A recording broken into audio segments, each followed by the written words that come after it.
Napanood niyo na ba dito kay Nook's Top 5 yung kwento ng isang 911 operator naka-receive ng tawag na galing mismo sa sementeryo? So, ang pamagat nito doon kay Nook's Top 5 Night Call. So, make sure i-subscribe nyo ang channel ni Nook's Top 5. Pero tatanungin ko muna kayo kung kayo kaya maka-receive ng tawag na galing sa sementeryo. Ano ang unang-una nyong mararamdaman o reaksyon? So, panoorin na natin to. Let's go sa go. Night call. Late one night in Pueblo, Colorado, an emergency call comes into the 911 dispatch center. But whoever made the call hangs up almost immediately. The 911 operators trace the Natakot call yun. and find that it came from Imperial Memorial Gardens.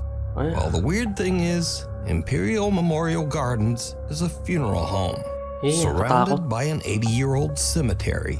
And it's 3:30 in the morning, so yung pa yung no one lalo should be there. nakakatakot doon, Now, 3:30 in as the morning. standard procedure, the 911 emergency operators call the funeral home back to make sure everything is okay.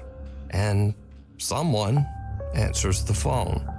Nako This po. is what the 911 operators hear. Global 911, this is Erica. How can I help you? 911 sa mga pulis yan eh.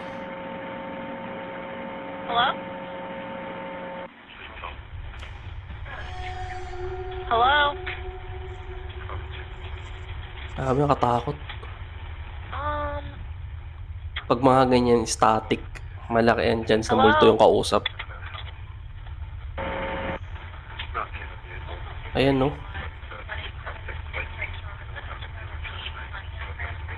Nakatakot. There's a lot of static, and a quiet male voice seems to say something a few times, but then the call just goes silent. Again, as part of standard procedure, the emergency Imposibleng operators prank send the naman to. police to check out the old funeral home. But when the officers arrive, they find the funeral home locked up and all the lights are off. Ay, No nako. one's there. Now, I tried to clean up the call audio as much as possible, but there's just not much there. hello? Hello? Nahingi ng tulong. So, just who made this call? And what do you think they might be saying? Nakatakot yun yung ganung senaryo. Kung ikaw yung agent mismo or operator ng 911, nakakilabot. Kung kayo, anong sa palagay nyo, anong mararamdaman nyo kung kayo nasa kalagayan nun? Comment nyo na lang dyan sa comment section.